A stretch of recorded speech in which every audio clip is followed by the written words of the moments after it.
Hi, everybody. Welcome to the Unicorn Millionaire Podcast. We're reporting live from Atlanta at my first FinCon. I'm popping my Atlanta cherry and my FinCon cherry. And I just met an amazing new friend like an hour ago at Rachel Rogers' booth. Both got coached by her. And today I wanted to talk to you all about credit card points and travel hacking, and I have just the person to do that because I don't really talk about that. I redeem my points for cash. I move it to my high yield savings account, but we're all about diverse voices and multi-dimensionality. So we're just gonna, get new perspectives on travel, rewards, and credit cards. So Rachel, go ahead and introduce yourself, please. Hi, my name is Rachel Thomas. My Instagram and YouTube are both Rachel Thomas Life. And right now, if you look at it, all my content is mainly lifestyle stuff, but I am looking to pivot into the travel space and talk more about travel hacking and traveling with credit card points. Because even at a place like FinCon where everyone talks about budgeting and saving and investing, you should still be able to have fun and see the world without spending all of your money. So that is something that I would like to share with everyone, especially the beginners, people that don't want to spend 40 hours a week reading terms and conditions on gift cards, and maybe they don't want 50 credit cards, but maybe you can have 5 and get a sign-up bonus to get you on a flight to Europe. So I'm paying for FinCon was about $2K in expenses for me, and whenever I have a large expense, I'm like, time to Google bonus intro offers. So what'd you use for this one? So I opened up the Capital One Spark card, Okay. and they gave me the biggest credit limit I've ever gotten in my life. It was 20 Gs. I was like, It is wild when banks are like, you want all the money? You can take any, we don't even need it. You want more? Yeah. You're like, slow down, it's okay. $20,000. 5 was fine. I felt so rich, even though I paid it off in full and Yes, all yes. that on time, And I also got the Amex Blue Cash business. Okay. If you spend $3K, you get $250 back. So Good. I paid for FinCon and new coaching masterminds. That one mastermind was $8,000. So instead of being afraid of spending and investing in myself, in that way it's easy for me to take out credit cards and get my money back and those returns immediately. But it's interesting, I'm laughing now because we got coached by Rachel Rogers, the author of We Should All Be Millionaires. She's huge in this space. And I got coached by her because I want to outsource my labor and not be doing a lot. And the first thing that came to mind was I cook all my meals. I cook a lot. I'm very big on not spending a lot on food. I don't order Uber Eats because my thing is like, I don't have a family. I don't have kids. I'm not that busy.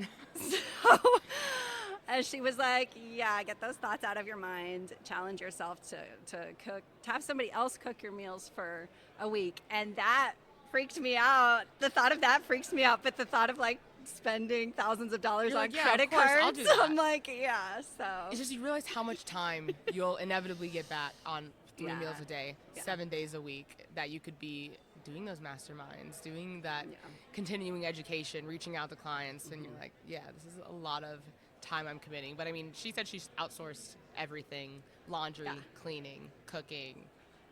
Oh, what else did she say?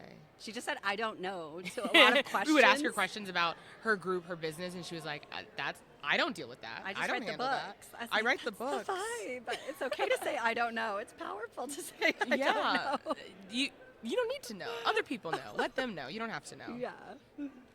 But have you used your credit card points to travel at all? Even though you do cash back, do you use it for travel? I used to back in 2019 when I started listening to the Points Guy and Paula Pant's Afford Anything podcast, which I just met Paula Pant in person and met her parents. And They're here? Yes, she's Excellent. here. Yeah, and I was like, you should be so proud of your daughter because she inspired me to start a podcast that's reached 100 episodes. And they're like, yeah. They're like, we know our daughter's like, a badass. Yeah, we hear it. They'd be like, you'd be surprised at how many people have actually come up to us this weekend. Yes. I'm sure people never get tired of you going up and bragging on their business and their kids. And they're like, we just want you to know how great they are and how much we love them. Yeah. So in 2019, I was all about the bonus intro offers, but I used it to backpack in Latin America to stay in hotels in Colombia, which were like $20 a night for a nice hotel. Yes. So I was able to use credit card rewards, and I felt so rich using them down there. But then I kind of stopped doing that, and I started just redeeming them for cash that is transferred every month. I pay my cards off in full. I get the points and I transfer them to my high yield savings account in the form of cash, because I feel like the Chase portal was very clunky. These Capital One, the different portals for the different credit cards are very clunky, and they take a long time to load. And yeah, and I don't want to do all that math. Yes. So that's why I wanted to have you on, to be like, it doesn't have to be like this. Yes, and I don't do a lot of the looking in the portals. My husband, if we're looking at portals for any kind of travel, he will do that. I am big on the transferring points to other airlines and like to other hotels. I know they have transfer bonuses. For me, I don't preload my accounts. Like sometimes Flying Blue will have 30% bonus, but since I don't have infinite points, I'm not going to preload the account. But there's sites like points.yeah and me and Rachel wrote that one down. Rachel Rogers. Points.yeah, it's a newer one to me, and they have a free version, but it makes it easy so that anyone can search where they want to go and click on the types of points that they have. So if you have Chase points and Amex points, it may be City points, but you don't have Capital One points or like American Airlines points, then you can select those, and then it'll sort by the flights that you can pay for with your points. And I feel like even just searching for flights can help people see what types of points would be valuable to them based on where they want to go. Because I can collect a bunch of like points in one area, but if I'm trying to fly American, well, they don't transfer to American, so that's not going to help me with my goal. So if people start playing around with it and seeing what the options are, and they're like, oh, I have 60,000 points over here, I didn't know that could get me a round trip to Europe or a one-way to Asia or something like that, or I could fly first class somewhere. And yeah, because cash prices for those are wild. And I don't plan on paying $3,000 for a flight, but $100 and a handful of points I can do. Yeah, I mean, I've never flown business class. I've never even upgraded. I've never flown first class. Have you? Like, what's that experience been like for you with points? I like to prioritize traveling more frequently over the higher products because I haven't been to all of the places. There's people that have, like Ryan's here, he's been to all of the countries in the world, all of them. So for him, he's like, I'd rather use my points and fly first class and fly business and try out these new, really unique niche products because I've been to all the places I want to go and then some. And for me, it's like I've been to a collection of countries, but there's plenty of cities, plenty of places I want to go. And so I would rather be able to buy 2 or 3 flights with these points than one business class flight. I also am a heavy plane sleeper. So the second we take off, I'm unconscious. Oh, you're knocked out anyways. Okay. Yes. So it's like I can pay all that money for first class. That just means I'll fall asleep before we take off, and I'm waking up after we land. I've missed the whole thing. Yeah. So I try to save it for the important stuff. And now I'm traveling with my husband versus traveling alone. So spread Which the you points. spoiled his ass, right? Now he's like, Yeah, he's like, but if we're walking past the lie flat, why don't we have business? And why are we in the back of the plane? We go, and he was like, there's not a lounge at this airport? I'm like, no, some of them don't. We have to just sit at the gate like everyone else. That's me, though. I'm also not a sit-at-the-gate person. Oh, I like the Priority Pass lounges. I have it through the Chase Sapphire Reserve card, and I like bringing my friends and popping their cherries. I just pop so many cherries. I'm popping my own cherry in Atlanta at FinCon. But it's nice to bring friends into the lounge so that they can feel like rested. It's not just about the free food and drinks. It's so much more than that. It's eliminating the decision fatigue and not having to wonder, where am I going to go now? Yes. What loudness am I going to have to deal with? Yeah, having a comfortable place to sit, outlets, charging, literally everything you're going to need on the flight. Once again, I prepped so much for a flight that I'm about to sleep through. I downloaded 7 episodes for an hour-and-a-half flight. I had a book to read, and I was going to edit a video. And instead, I woke up 10 minutes before landing. But anyway. Jealous. So jealous. I try. I want to be that person that sleeps on the flight, but I cannot. Plus, using the lounges helps offset some of the annual fees. That's another thing that I feel like a lot of people are afraid of, is paying these high annual fees. Yes. And you can leverage with how much you travel if it's worth it. But if you're traveling 2, 3, 4 times a year, and you have someone that you travel with, and you can go to a lounge every single time you go to the airport, as well as like with the Chase Sapphire Reserve, you can go to the lounge, you get some pretty good like travel insurances with that card. I know they have a bunch of credits that I probably am not utilizing. I don't know if they're with DoorDash or they have Lyft Pink. I think they have DoorDash. Dash I use Pass. the Lyft Pink. I think Instacart at some points. These perks change all the time, which is why it's Yes. important to do your The research. 300 travel But- credit. Yeah, which is the biggest thing because people are like, oh my God, it's $550 a year. But in my brain, it's $250 Yes. because you can get the 300 back immediately in like a month or two just through doing things like Uber or even buying a water bottle in a hotel. Like that category is huge. So it's really $250. It's funny because I don't even think about that category anymore because I know it'll just be gone. Like Yeah. sometimes I would plan for, I can use my travel credit for this, and then you go to use it and you realize all the other travel things that it counted for, and you're like, Yeah. oh, it's already done. Yes. I've done it.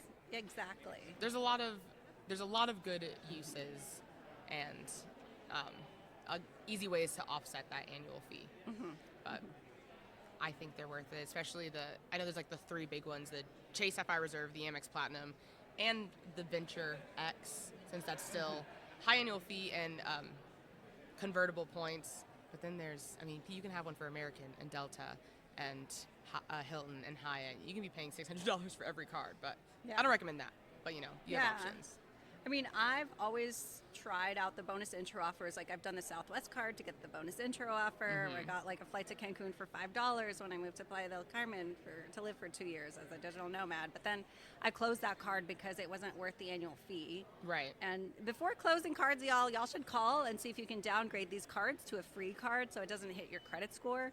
And even if it does, it's not the end of the world. It'll as long come back. as you pay your cards on time, that is the determining factor. Yes. Like 1 year, I opened 5 credit cards in a year, and my credit score still went up because I Yes. paid it off in full. And on that time. is just one of the biggest misconceptions is that, I have 1 or 2 cards. Like if I get another one, my credit score is going to hurt. Yeah. Like no, if you get debt, your credit score is Yes. going to hurt.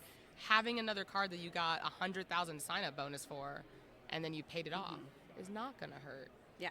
And yeah, it can be very nuanced, but overall, definitely a lot of perks. So which out of all these, the Sapphire, the Amex, the Venture, do you have all these, or which one's your Yes. favorite? Oh, you have all of them. Yes, between either being an authorized user or having authorized users, because with my family, I play in 3-player mode for the 3 of us, so I manage all of those. But we have all 3 of them.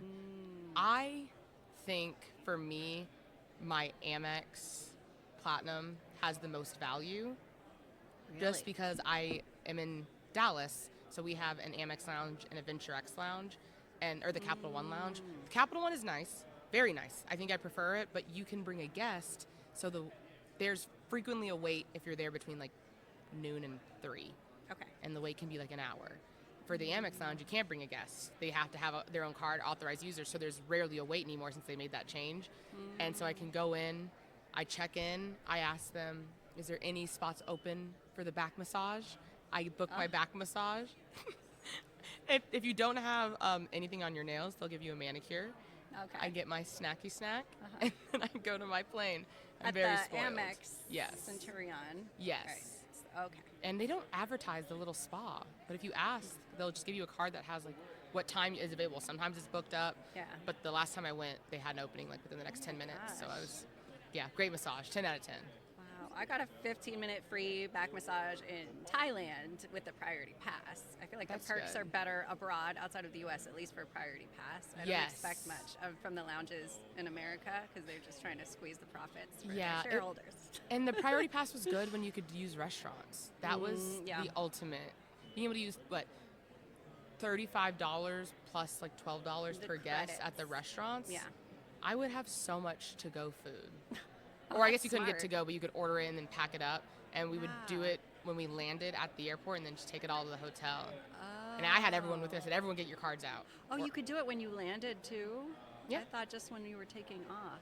No, because no one asked for a boarding Oh, they pass don't when I check your did it. boarding- You have a card. Those were the days before these freaking corporations were like, what else can we fuck up? We were spoiled. We were And absolutely keep for spoiled. ourselves. Jeez. Do points and miles help you at all as a digital nomad? Not anymore. Like I said, I just redeem it for cash, and the dollar goes farther abroad. Like That's true. I pay myself $45K, but when I'm in Thailand, I'm getting massages every other day because massages with a tip are like $15 for an hour lovely. and a half. That's my splurge. I'm not a big coffee shop person. Okay. I don't go to Starbucks. I don't get my daily coffee. My big spend on my want is my massages. But I If definitely instead have of to a tone daily it down. coffee, you can get an every other day or a daily massage. Yeah. Yeah, So where do you exactly. spend most of your time? I split it half and half between the U.S. and abroad. But for the past 4 years, I've been chasing summer. I lived in Thailand, Southeast Asia, in the hottest places. But then that really made my chronic health issues really flare up a lot. So Just being in the heat all the time? constant heat, flared up Sounds a like my lot of health issues. I know. I still miss it. I miss the beach life. You're like, there is a risk. And my perfect to all, tan. You're like, there is a risk to 24/7 Yes. heat, because the second it gets below 75, I'm like, that's it. I'm out. Yes, and since my top surgery, I don't have tan lines. I was just like, oh, my skin was nice and olive and caramel. It's like the Mexicanness does come out. And you're like, I guess I'll go find snow. Yeah, so that's why I'm in Seattle now, and I'm seeing the leaves turn. Do they even have sun up there? Yes, they do. I went there for like a week, Yeah. and I think I saw the sun once. I saw it come through the window. I was like, I have to go It's outside. a big deal. So Yeah, I need that's how I vitamin feel. C, I need dopamine. I have to go outside right now. Oh, Yes. It was rough. I think it was also December. Yeah. So I'm And- bracing myself, but that's why I'm plunging into seasons again. And the winters there are mild. I grew up in Eastern Washington, and that's more intense. Yes. But near the coast, the winters are more mild. And it's been nice seeing the leaves change during fall. I'm like, wow, I never thought I'd care so much about these leaf colors. Who am I? It's like tree porn. Like, oh yeah, that tree is so bright yellow today. Love it. You do you. I'm like talking to the trees.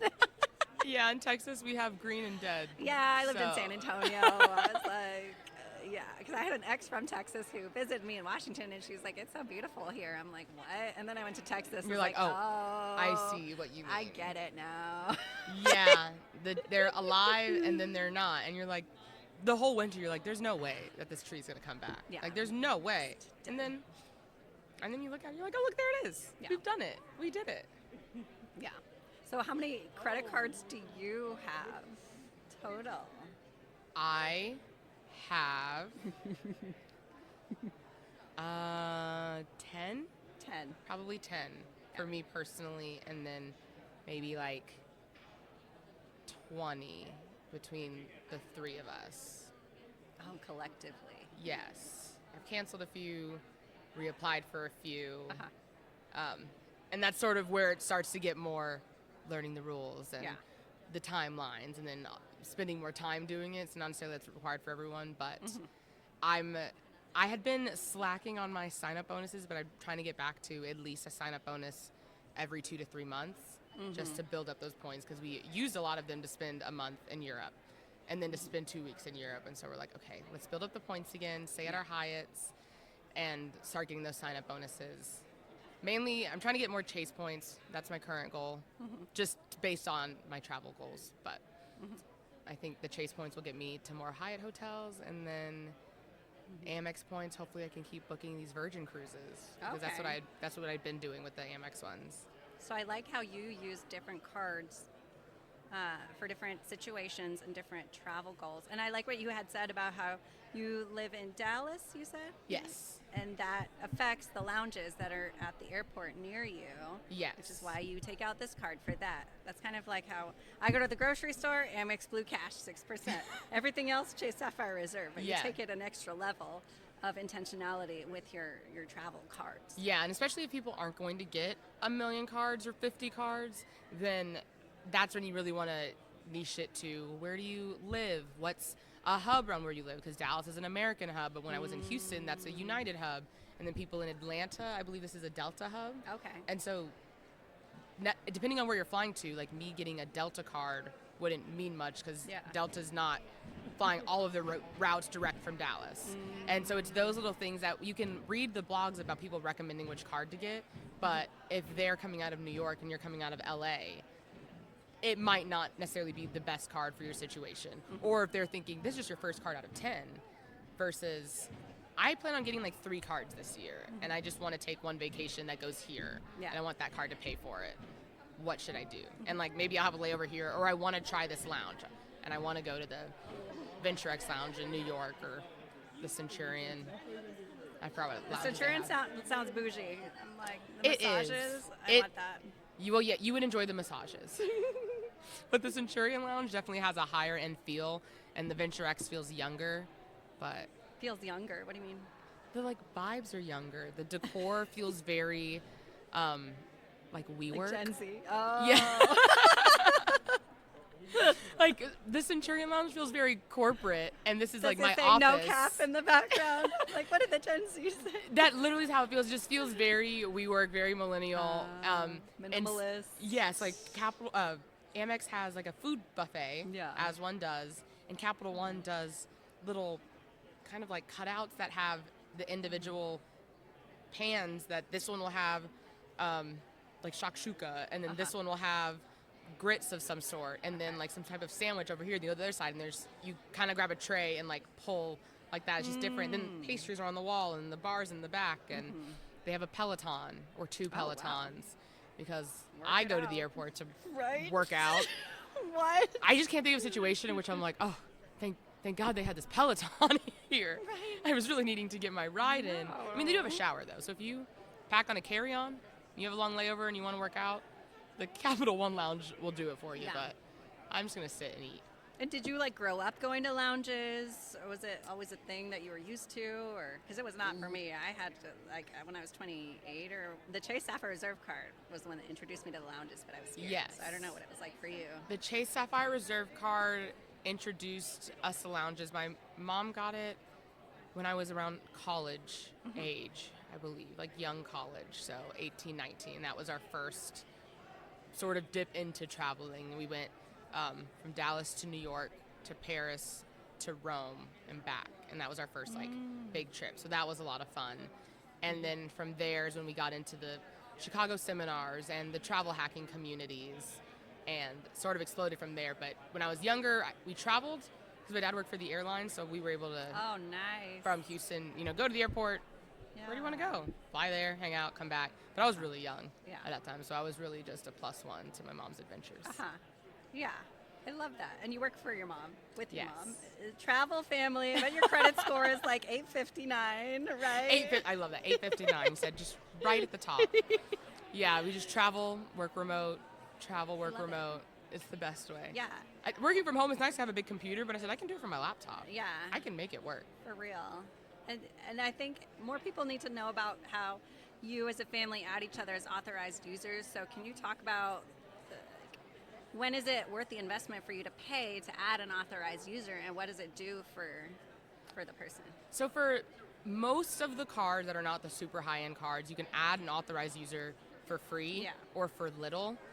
So for Amex, they're notorious for having bonuses for adding authorized users. So when I added my husband, it was like, add an authorized user for free and get like 30,000 points. Oh. And so that was a no-brainer. I said, okay, I added him.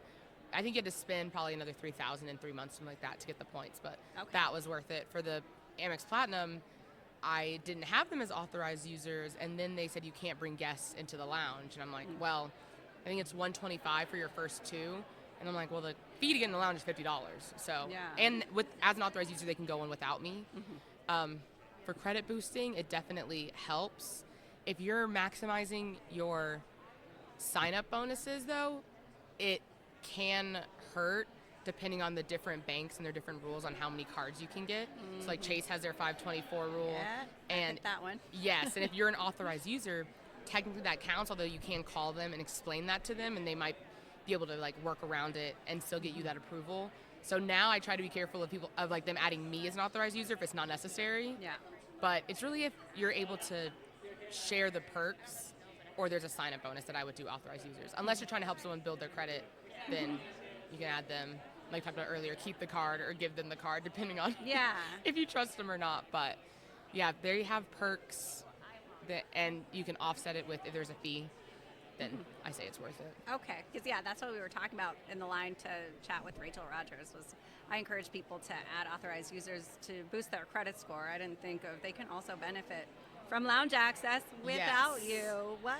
Absolutely. So that's important to know. When you say 30,000 points, like to me, I'm like, that doesn't mean anything. That's probably like a hour flight plus $50. But when you hear 30,000 points, what goes off in your head? When I hear 30,000 points specifically, I'm thinking off-peak or like good rate one way to Europe. That is my immediate thought, is for 30,000 points, I can probably find a way to get from like New York to Paris or Dallas to Germany. Yeah. And that one is if you're flexible and you can fly on a Tuesday or on a holiday. And I know those weekend ones, and on like maybe a colder month. But that's what whenever I hear that, I'm like, okay, on a good day, I can get over an ocean. Don't know which one, pick an ocean, I'm going over it. And that's where I'm trying to go. Because you can also use the same amount of money to get somewhere domestically. So my goal is to stretch it. Okay. And then if I'm hearing like 50,000, probably the same. But 50,000 for me, I just want to spend less than that on a one-way ticket for no real reason besides I do. So that is, when I hear those amounts, I'm like, you can get to Europe. You want to go to Europe? We can get you there. We can make it happen. I love it. I love it. Well, I think it's time. Our time at FinCon has ended at the video booth, but this was awesome, Rachel. Yes, this was great. I'm Love happy. the Unicorn Millionaire. Best podcast ever. You know. Leave a review, 10 out of 10, 5 out of 5, whatever they have on Spotify now. 5 estrellas, 5 stars, and written reviews on Apple Podcasts. But yeah, thank you for having me. What's your Instagram again? My Instagram is Rachel Thomas Life, Yes. spelled the regular way. Get with it. All right, y'all. Hope that you enjoyed all these money gems. And like Rachel said, leave us a review, share with your friends and family, tag us on Instagram, and keep twerking your way to early retirement. Bye.